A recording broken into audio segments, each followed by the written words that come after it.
Hello friends. आज हम history में पढ़ेंगे तुर्क आक्रमण के समय भारत की स्थिति कैसी थी, कौन से तुर्कों ने भारत पे सबसे पहला आक्रमण किया। तो इसके बारे में देखिए हम सब क्या क्या पढ़ेंगे। तो पहले देखेंगे तुर्क का जो भारत पे आक्रमण हुआ वो किस तरह हुआ, भारत में कैसी व्यवस्था थी उस समय, और साथ ही साथ जो तुर्क आक्रमण हुआ उसमें सबसे पहले कौन आक्रमण किया था। तो मोहम्मद गजनवी का भारत पर जो आक्रमण हुआ उसको हम देखेंगे। ठीक है, इसको पूरा डिटेल में देखेंगे और मोहम्मद गजनवी ने क्या क्या किया भारत में उसको सारा यहाँ पे हम पढ़ेंगे। और साथ ही साथ जो है नेक्स्ट हम पढ़ेंगे अल बरूनी की दृष्टि में भारत, मतलब अल बरूनी जो थे वो जो कि मोहम्मद गजनवी के साथ आए थे उनके बारे में पढ़ेंगे, उन्होंने भारत के बारे में क्या क्या बताया उसका पूरा डिटेल में हम यहाँ पे चर्चा करेंगे। तो चलिए देखते हैं एक एक करके। सबसे पहले जो है हम पढ़ते हैं जो तुर्क का आक्रमण हुआ भारत पर, उस समय भारत की स्थिति कैसी थी और क्या क्या था। तो देखिए तुर्क आक्रमण के समय भारत, तो एक एक करके समझते जाइएगा, मैं आपको पूरा डिटेल में बताऊंगा। देखिए उत्तर भारत में इस्लाम के आगमन के समय कोई शक्तिशाली शासक नहीं था। याद रखना है कि उत्तर भारत में, याद रखना है कि जब इस्लाम का आगमन हुआ तो भारत में कोई भी शक्तिशाली शासक नहीं था। 11वीं शताब्दी के प्रारंभ में भारतवर्ष 100 से भी अधिक छोटी राजनीतिक इकाइयों अथवा राज्यों में विभक्त हो चुका था। मतलब जो 11वीं शताब्दी है उस समय भारत में, याद रखना है, 100 से भी अधिक छोटी छोटी राजनीतिक इकाइयाँ, मतलब कि राज्य जो है वो विभक्त हो चुका था, अलग अलग हो गया था। ठीक है, जिन पर कई छोटे छोटे राजा और सामंत जो थे वो शासन करते थे। इनमें अधिकांश कौन थे? राजपूत थे।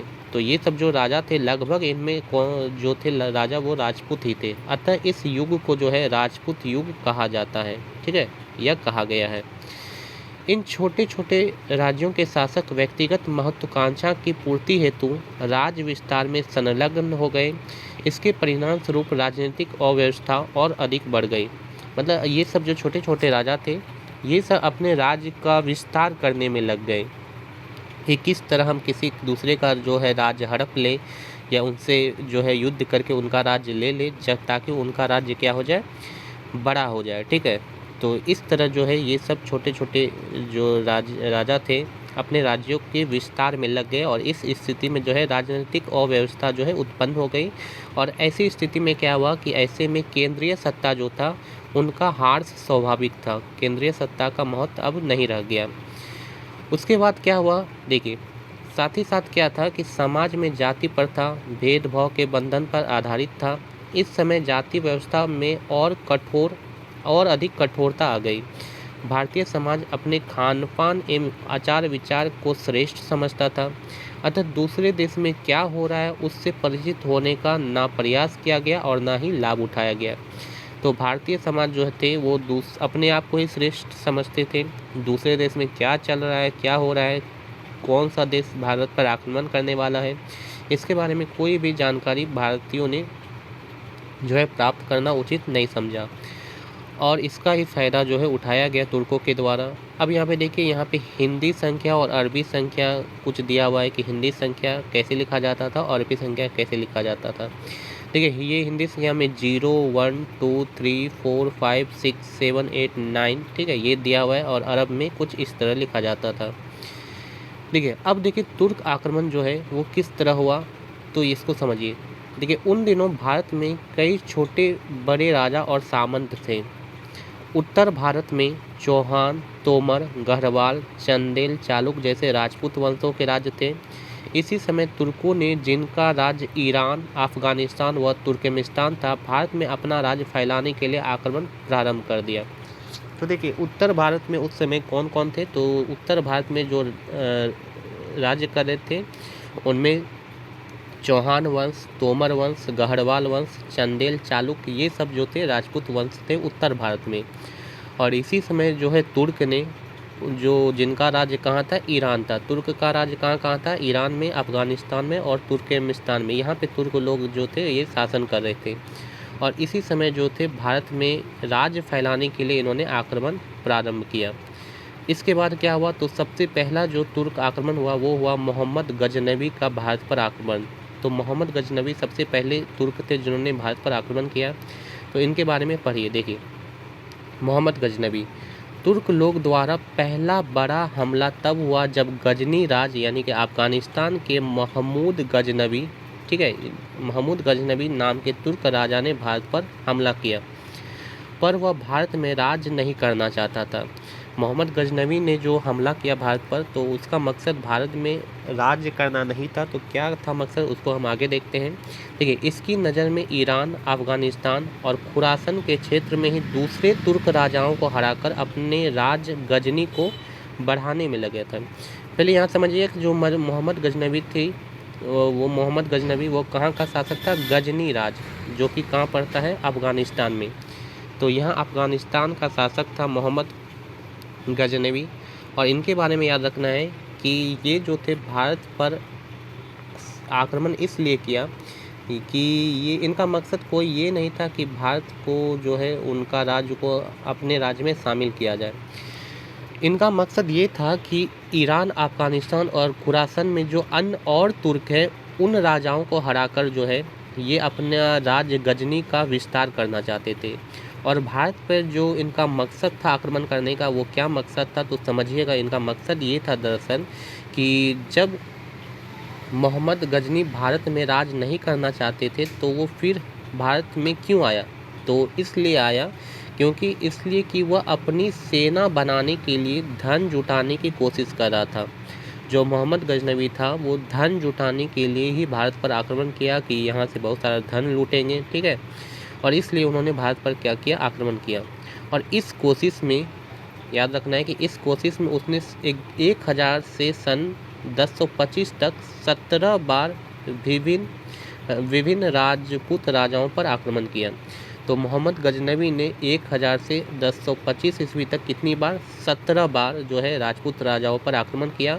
उसने कई राजाओं को हराकर उनके धन पर कब्जा किया। उन्होंने मंदिरों और बौद्ध मठों को तोड़ा और वो लूटा, जिनमें बहुत धन दौलत इकट्ठा हुई थी। इसमें 1025 ईस्वी में सोमनाथ मंदिर का जो आक्रमण था सबसे प्रसिद्ध था। तो सोमनाथ मंदिर पर आक्रमण किसने किया था, मोहम्मद गजनवी ने। कब किया था, 1025 ईस्वी में। और इन्होंने यहाँ पे बहुत बार आक्रमण किया और यहाँ से जो है याद रखना है बहुत सारा धन जो है लूट के ले गए।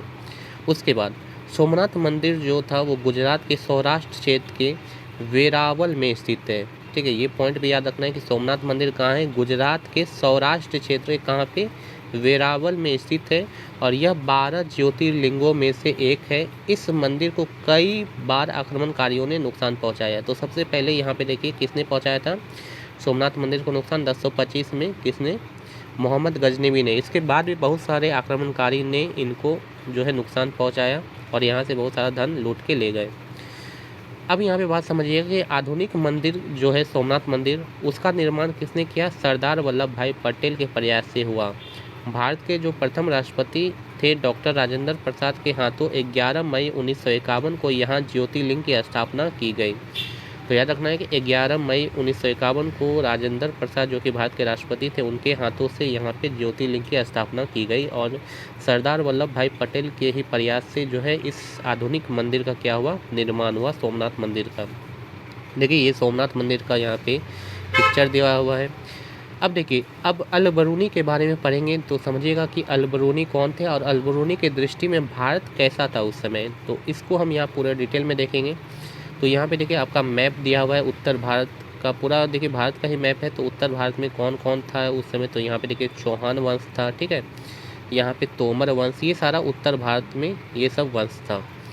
और यहाँ पे देखिए गजनवी राज था जो कि अफगानिस्तान में पड़ता है। यहाँ पे गजनवी राज और इधर से ही इन्होंने यहाँ पे आक्रमण किया था, ठीक है। चलिए अब आगे हम देखेंगे कि अल-बरूनी की नज़र में भारत कैसा था। देखिए अल-बरूनी कौन था, मध्य एशिया का प्रसिद्ध विद्वान था। इनका मूल नाम अबू रहमान मोहम्मद बिन अहमद था। इनका जन्म 973 ईस्वी में खीवा में हुआ था। अल-बरूनी मोहम्मद गजनवी का समकालीन था। मतलब ये जो अल-बरूनी थे ये मोहम्मद गजनवी के ही समय थे और वो क्या हुआ था, भारत आया था, ठीक है। गजनी राज्य से ही जो है अल-बरूनी मोहम्मद गजनवी के साथ भारत आया था। उसने यहाँ संस्कृत भाषा, भारतीय दर्शन और ज्योतिषी शास्त्र का अध्ययन किया। अल-बरूनी ने अपनी पुस्तक तहकीक-ए-हिंद में 11वीं शताब्दी में भारत में सामाजिक एवं सांस्कृतिक जीवन, मतलब समाज, रीति रिवाज, तौर तरीके आदि पर विस्तार से जानकारी दी, जिसके मुख्य अंश निम्नलिखित हैं। तो देखिए, जो अलबरूनी था, जो कि मोहम्मद गजनवी के साथ ही भारत आया था, उन्होंने कौन सी पुस्तक लिखी? तहकीक-ए-हिंद नामक ये पुस्तक लिखी। बहुत बार एग्जाम में ये क्वेश्चन पूछा गया। तहकीक-ए-हिंद नामक पुस्तक किसने लिखी है? अलबरूनी ने। चलिए, इनके नज़र में देखते हैं कि भारत उस समय कैसा था। तो इनके नज़र में देखिए भारत कैसा था, तो विदेशियों के प्रति यहाँ के लोग के विचार बहुत संकुचित थे। विदेशियों के तौर तरीके, पहनावे के तरीके, खान पान उन्हें पसंद नहीं थे। किसको? भारतीय को। इन्हीं कारण से वो उन्हें क्या कहते थे? मलेच्छ कहते थे। ये भी एग्जाम में बहुत बार पूछा गया है कि भारतीय जो थे विदेशियों को मलेच्छ कहते थे। ये किसका कथन है? तो ये किसका कथन है? अल-बरूनी का।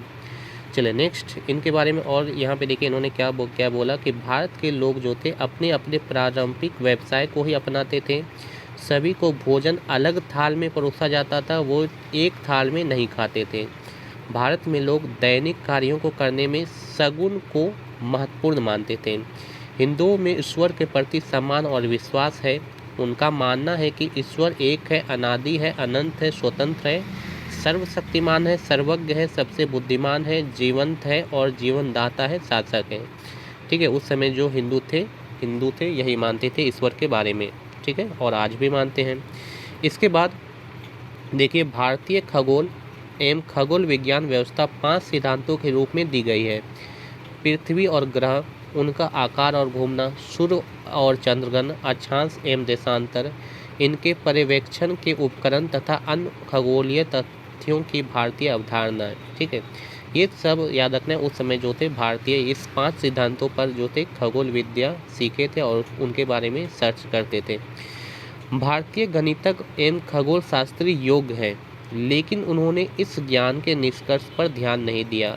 जो अल-बरूनी थे उनका कहना था कि जो भारतीय गणितज्ञ थे उस समय और खगोल शास्त्री थे वो बहुत ही योग्य थे, लेकिन उन्होंने इस ज्ञान के निष्कर्ष पर ध्यान नहीं दिया। पृथ्वी, तत्व, अंतरिक्ष और समय और इसके विभाजन में पुराणों में वर्णित पारंपरिक विचारों को ही भारतीयों ने मान्यता दी। मतलब अल-बरूनी का कहना था कि जो भारतीय गणितज्ञ और खगोल शास्त्री थे उन्होंने पुराणों में जो वर्णित पारंपरिक विचार थे उनको ही उन्होंने माना। ठीक है, तो उनका कहना ये था। तो अल-बरूनी के नज़र में भारत इस तरह का कुछ था उस समय। उसके बाद नेक्स्ट हम सब अगले वीडियो में मोहम्मद गौरी के बारे में पढ़ेंगे और देखेंगे मोहम्मद गौरी का जो आक्रमण हुआ।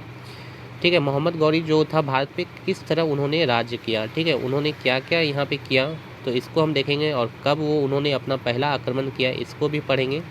ये देखिए मोहम्मद गौरी का यहाँ पे पिक्चर दिया हुआ है। उसके बाद हम सब पृथ्वीराज चौहान के बारे में भी पढ़ेंगे।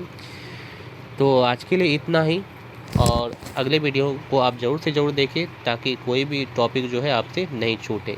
Thank you.